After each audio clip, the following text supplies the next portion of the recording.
Bonjour et bienvenue à tous pour une nouvelle émission de la Cité Viternet Web TV. Aujourd'hui, on aborde la thématique du bag-in-box suite aux premières rencontres internationales qui se sont déroulées mardi 29 novembre au Cité Vie. Pour aborder le sujet, nous sommes en compagnie de Christophe Rioux, directeur scientifique de l'IFV. Bonjour. Bonjour. Et de Jean-Philippe Perrouti de l'agence Wine Intelligence. Bonjour. Donc, monsieur Perrouti, on va commencer par vous. Quelle est la perception aujourd'hui des consommateurs du bag-in-box ? Ok. La perception va varier suivant les marchés, suivant les types de consommateurs. Ceci étant dit, il y a 3 grandes lignes directrices qu'on retrouve à peu près partout. La première, le bag-in-box a un bon rapport qualité-prix. La seconde, le packaging est pratique. Je peux le porter facilement. Je peux avoir du vin pendant une bonne semaine chez moi. Et troisièmement, plus lointain, mais on en parlera un peu plus tard, certains peuvent percevoir le bag-in-box comme ayant des vertus environnementales que ne possèdent pas nécessairement d'autres formats de packaging. Monsieur Rioux, vous pensez que ces 3 perceptions aujourd'hui justifient l'envolée sur les marchés de la consommation du bag-in-box ? Bien, écoutez, oui, je crois qu'on constate aujourd'hui plus 15% d'augmentation du marché du bag-in-box, qui s'est fait finalement sans grande communication sur les avantages du bag-in-box. Ça a été finalement une évolution naturelle. Traditionnellement, on pensait que le bib allait remplacer le cubiténaire, le petit vrac, le marché vrac, et aujourd'hui, il se développe sur un nouveau mode de consommation, des consommations occasionnelles qui touchent des nouveaux consommateurs, plus modernes, plus innovants. Le bib se positionne vraiment comme une solution en termes de packaging innovant et moderne. Vous avez effectué une étude pour comprendre un petit peu, pour comprendre la consommation, ce qui peut justifier un tel engouement de la consommation. Donc le côté pratique ressort en premier ? Le côté pratique ressort. Ce qui ressort aussi souvent, à nouveau ça va varier suivant les marchés, mais dans un pays comme la France par exemple, c'est clairement le prix et le rapport qualité-prix. Monsieur Rioux le mentionnait. Ou ne le mentionnez pas, je me souviens pas. En France, par exemple, le bag-in-box a quand même très largement remplacé, a été pris comme substitut au cubiténaire. D'accord ?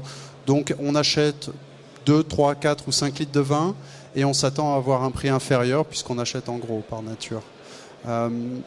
Donc, l'engouement passe par là. L'engouement passe aussi, je le disais, je le mentionnais, par la praticité. Ça se porte facilement et l'aspect conservation du vin est réellement clé là-dedans. Il y a un distributeur, quelqu'un le mentionnait ce matin dans la conférence, il y a probablement moins de retours en bag-in-box qu'en cubiténaire, ce qui évidemment est un argument très fort pour un distributeur. Au niveau de la conservation, au niveau de la qualité de conservation du vin, aujourd'hui, le bag-in-box est au point.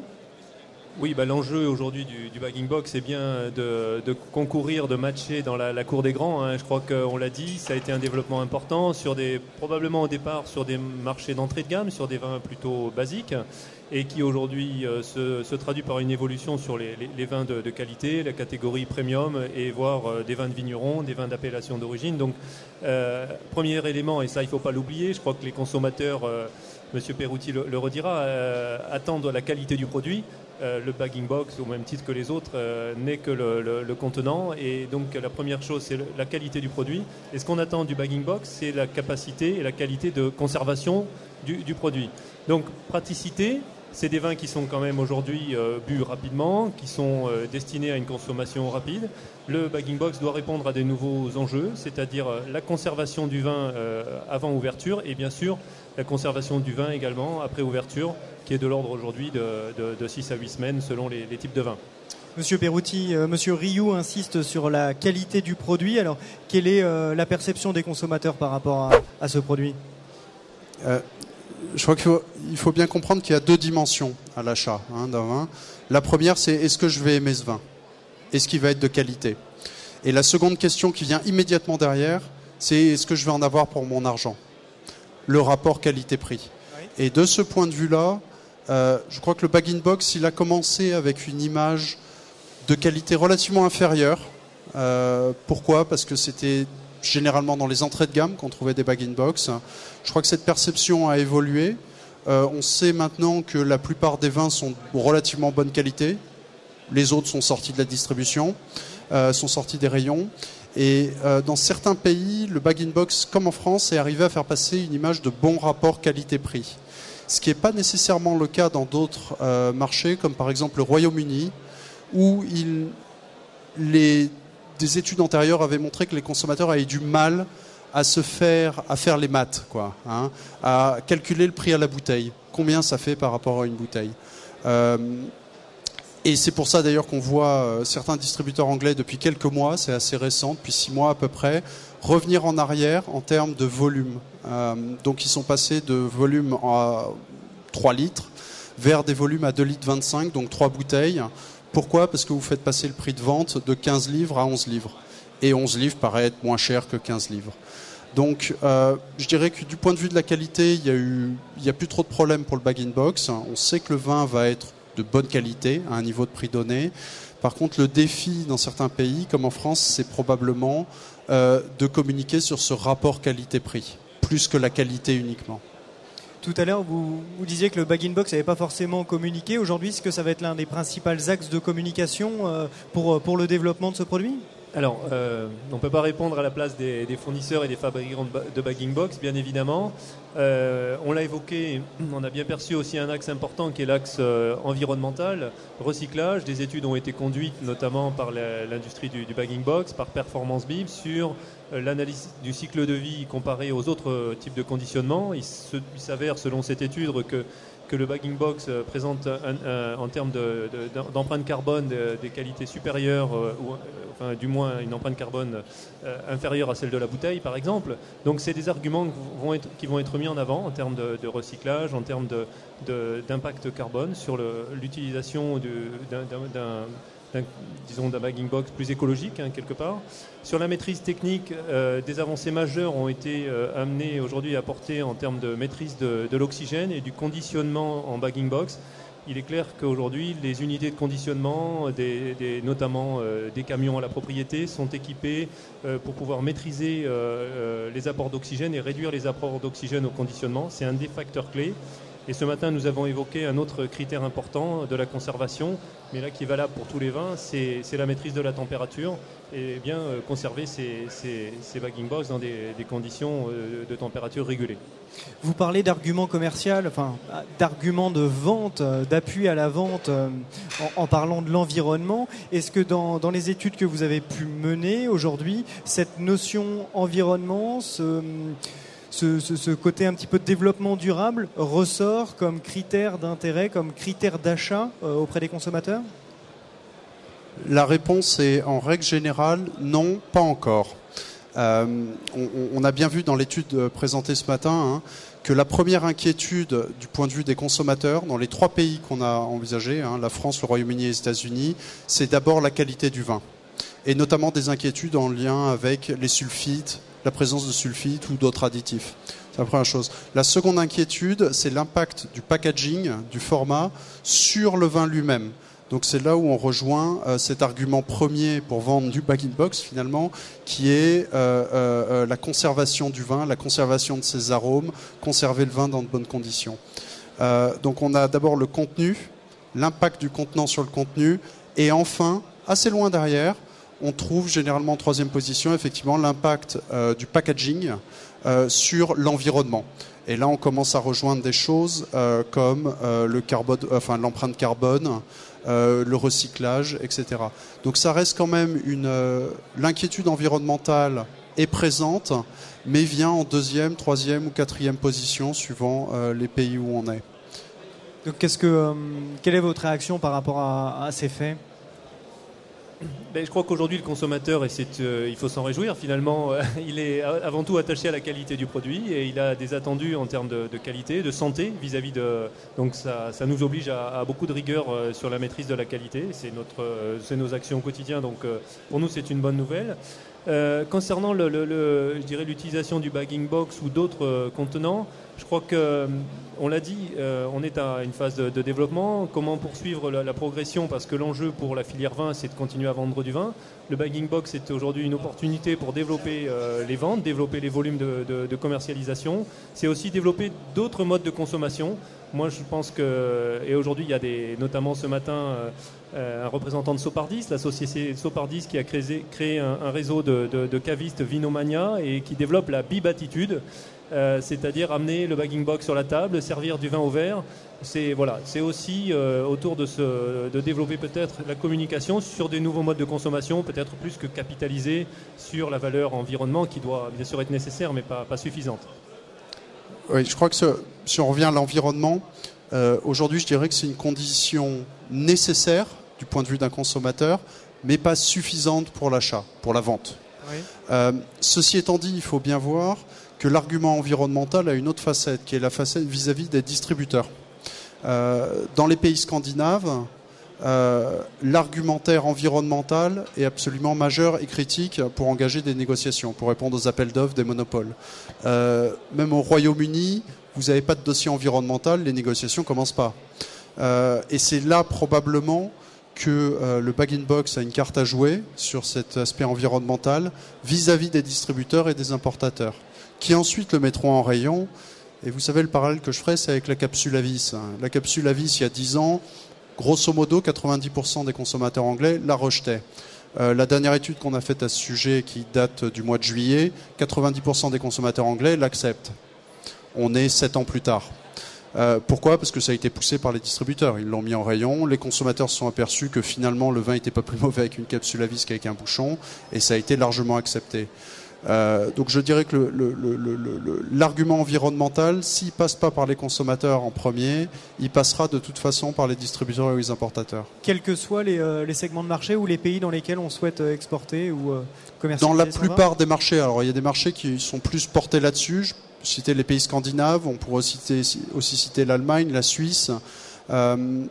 Mais même quand vous prenez le Royaume-Uni, tous les distributeurs, toutes les grandes enseignes ont pris des engagements au plan global, au plan de leur enseigne, du point de vue environnemental. Bon, alors évidemment, c'est pas Tesco ou Sainsbury's qui va payer pour ça. C'est les fournisseurs de Tesco et Sainsbury's qui doivent amener maintenant un dossier environnemental pour montrer qu'ils réduisent, en fait, ils parlent beaucoup d'empreinte carbone. Et le packaging participe à ça.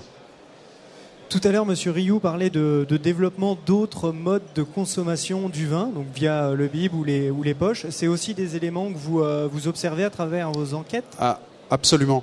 Dans un pays comme la France, on le disait, le bag-in-box est largement porté par les consommateurs quotidiens de vin. Dans d'autres pays, comme le Royaume-Uni et les États-Unis, on ne retrouve pas ce biais. C'est-à-dire que le bag-in-box a des parts de marché bien inférieures à la France. Ceci étant dit, quand il est acheté, il est aussi bien acheté par des consommateurs quotidiens que des consommateurs occasionnels. Pourquoi ?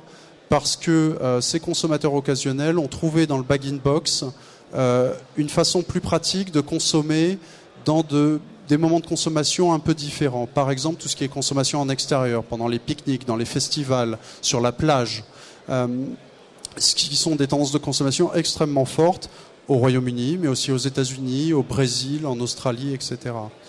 Alors de ce point de vue-là, le bag-in-box a clairement su se positionner sur ces nouvelles occasions, qui sont plus mobiles, j'oserais dire. On n'est pas nécessairement à la maison. Ceci étant dit, ce dont on s'aperçoit aussi, c'est que le bag-in-box sur ces occasions de consommation, sur ces moments, est aussi en concurrence avec d'autres formats. On voit maintenant la poche en plastique apparaître. Jean-Jean, enfin Advini, a lancé ça récemment au Royaume-Uni. Oui. On voit aussi les canettes en métal, qui sont du point de vue environnemental très bien perçues aux États-Unis, qui commencent à arriver en pack de 4, généralement avec un joli design. Donc on voit le Tetra Pak au Canada, qui a fait une belle percée au Canada, notamment sur le point environnemental, où un gros travail a été fait. Donc, je dirais que le bag-in-box a une tendance naturelle à être bien positionné sur ces occasions de consommation, mais est en concurrence avec d'autres formats. Donc, il faut y faire attention. Donc, quelles sont les prochaines évolutions que l'on pourra voir arriver pour le bag-in-box, pour justement continuer de créer de la consommation ? Alors, peut-être juste... effectivement faire rebondir sur l'évolution des marchés, des modes de consommation. Et on a fait un clin d'œil ce matin sur le bagging box et le bio, deux marchés en croissance. Et il nous a paru intéressant de voir comment le bagging box pouvait répondre à des contraintes techniques vis-à-vis des vins bio réduction de la teneur en sulfite dans les vins, hein, on l'a vu, c'est une attente forte des consommateurs. Donc il faut pouvoir allier ces critères techniques et vis-à-vis de la conservation des vins, donc la perméabilité des poches, la capacité de réduire les critères liés à la conservation des vins, donc de pouvoir prolonger la conservation. Donc il y a des travaux en cours hein, sur la qualité des poches, le robinet, les conditions de remplissage. Voire même la possibilité demain, comme c'est le cas dans certains types de bouchage, de bagging box actif pour pouvoir justement accompagner la conservation du vin. Ça, c'est sur le plan technique. L'autre progression, on l'évoquait sur certains des marchés, c'est aussi le développement des vins rosés. Hein, donc tous ces vins très aromatiques associés à des modes de consommation plus festifs également ou plus occasionnels. Donc, encore une fois, est en capacité d'amener ces conditions optimales de service et de consommation sur des vins fruités, élégants, souples, pour séduire le consommateur. On peut dire que le bag-in-box a encore un bel avenir devant lui. Très certainement, je crois que ce matin il me contredira pas peut-être sur les questions à la fois de réachat et de perspective d'achat de la part des consommateurs. On s'aperçoit qu'il y a encore une progression possible. Très probablement maintenant on le voit, c'est aussi en concurrence avec d'autres contenants. Hein, donc pour nous, ce qu'il faut souhaiter, c'est que ça permet d'aller chercher des nouveaux marchés sur des pays en développement. Hein. On parle beaucoup de l'Asie. Bon, il faut voir aussi aujourd'hui comment ce conditionnement peut répondre à des nouveaux modes de consommation dans ces pays-là. Vous partagez ce point de vue ? Absolument. D'un côté, on voit des pays où le bag-in-box a littéralement explosé. La France, c'est à peu près un quart des volumes maintenant. Les pays scandinaves, il y en a certains qui sont à 60% de part de marché. Il y a d'autres pays où le bag-in-box avait plus de mal, comme le Royaume-Uni, les États-Unis. Le point étant qu'à un moment donné, cette croissance en France, en Scandinavie, etc., va s'arrêter. Le bag-in-box ne va pas se substituer à la bouteille en verre. Donc il va falloir trouver des relais de croissance. J'en vois au moins 3. Le premier, c'est la montée en gamme. Il y a probablement un gros travail à faire là-dessus. Le bag-in-box a une belle carte à jouer en termes de conservation du vin. Hein, je conserve les arômes, je conserve le vin longtemps. Le second axe de croissance, on vient d'en parler, c'est tout ce qui est nouveau moment de consommation, où là, on rentre plutôt dans des choses de praticité et de design, peut-être des formats un peu plus petits, plutôt 2,25 litres plus que 3 ou 5 litres, des poignées ergonomiques, ce genre de choses. L'Australien Accolade, avec la marque Hardy's, a fait un gros travail là-dessus. Ils appellent ça le Fresh Case, qui s'intègre très bien dans les moments de festival, de pique-nique, etc. Ça, c'est le deuxième axe. Et le troisième axe, il vient d'être évoqué, hein, c'est les pays émergents. Je pense notamment à des pays comme le Brésil, où la consommation de vin, donc appelons-la mobile en extérieur, est extrêmement développée. Mais aussi la Chine, alors pas nécessairement dans des contextes au domicile, où la bouteille en verre a de beaux jours devant elle. Hein, on cherche à se faire bien voir, à donner une bonne image de soi. Par contre, tout le pan de consommation en CHR, en Chine continentale et à Hong Kong, plus largement en Asie, où le bag-in-box a probablement aussi de beaux jours devant lui, dans la mesure où dans ces environnements en Chine, on boit généralement 1 ou 2 verres de vin par personne. Donc en l'occurrence, c'est le format idéal pour un restaurateur. Donc 3 axes de développement, et si le bag-in-box arrive à taper dans chacun de ces, au moins 1, 2 ou 3 de ces axes, il a de beaux jours devant lui, effectivement. Écoutez, messieurs, je vous remercie d'être venus nous parler du bag-in-box aujourd'hui, et je vous souhaite une bonne fin de journée. Merci à vous. Merci beaucoup.